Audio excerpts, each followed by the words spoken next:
আমরা আমরা সবাই চাই আমাদের ছেলেমেয়েরা যেন উচ্চ শিক্ষায় শিক্ষিত হয়। তার জন্যে আমরা আপ্রাণ চেষ্টা করি, আমাদের আর্থিক দিক দিয়ে হোক, শারীরিক দিক দিয়ে হোক। আমরা চাই নিজেরা আমাদের সমস্ত রকম পরিশ্রম সাধন করার পরও আমরা চাই আমাদের ছেলেমেয়েরা উচ্চশিক্ষায় শিক্ষিত হোক। কিন্তু এটা কিন্তু সবার জানা উচিত, শুধু উচ্চশিক্ষায় শিক্ষিত হলেই হবে না, এর পাশাপাশি চাই নৈতিক শিক্ষা, মনুষ্যত্ব বোধের শিক্ষা। কেন এই কথাটা বলছি সেটি একজন অধ্যাপকের জীবনের ঘটনা দিয়ে আপনাদের সামনে তুলে ধরছি। একজন অধ্যাপক, তিনি জাহাঙ্গীরনগর বিশ্ববিদ্যালয়ের অধ্যাপক ছিলেন। তিনি বর্তমানে বৃদ্ধাশ্রমে আশ্রিত। তার 3 ছেলে মেয়ে, বড় 2 ছেলে এবং 1টি মেয়ে। বড় ছেলে উইং কমান্ডার, আর মেয়েটা সে আমেরিকা প্রবাসী, আর ছোট ছেলে অস্ট্রেলিয়ার থাকে। জীবনে এত কিছু থাকার পরও সেই অধ্যাপক 2 চোখে এখন অন্ধকার দেখছেন।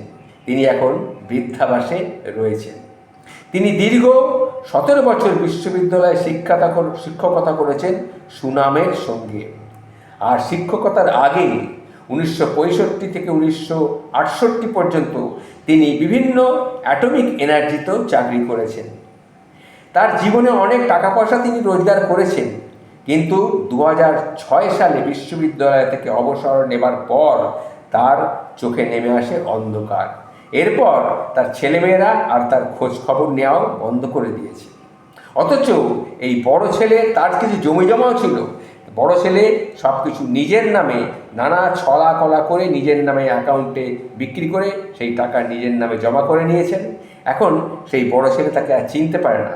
বড় ছেলের বিয়ের পর অধ্যাপক সেই বড় ছেলের কাছে কিছুদিন ছিলেন, কিন্তু তিনি দেখলেন বড় ছেলে এবং ছেলের বউ তাকে নিয়ে অনেক রকম অশান্তি তৈরি হচ্ছে।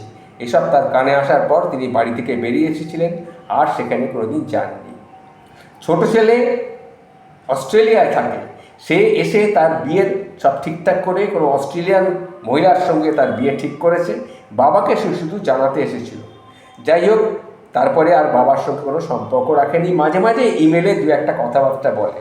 আর মেয়ে, সে তো থাকেই না এখানে, কোনো খোঁজখবর নেই। তাই বলছি যে এই অধ্যাপক ভদ্রলোকের সব কিছু থাকা সত্ত্বেও এখন কিচ্ছু নেই। তিনি একদম একা।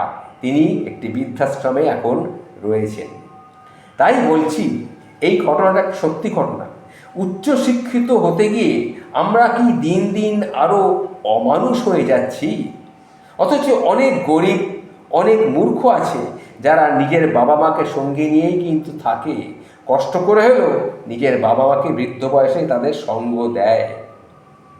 তাহলে কি তারা আমাদের মতো মুখোশধারী শিক্ষিতের চেয়ে ভালো নয়? তাই উচ্চশিক্ষার পাশাপাশি নৈতিকতা শিক্ষা করা দরকার। মনুষ্যত্ববোধের শিক্ষায় শিক্ষিত হওয়া অত্যন্ত প্রয়োজন। এই জন্যেই আমি এই ঘটনাটি আপনাদের সামনে তুলে ধরলাম। এটা ভেবে দেখার বিষয়। বর্তমান বাস্তবে এটাই কিন্তু এখন চলছে। সুতরাং খুব সাবধান।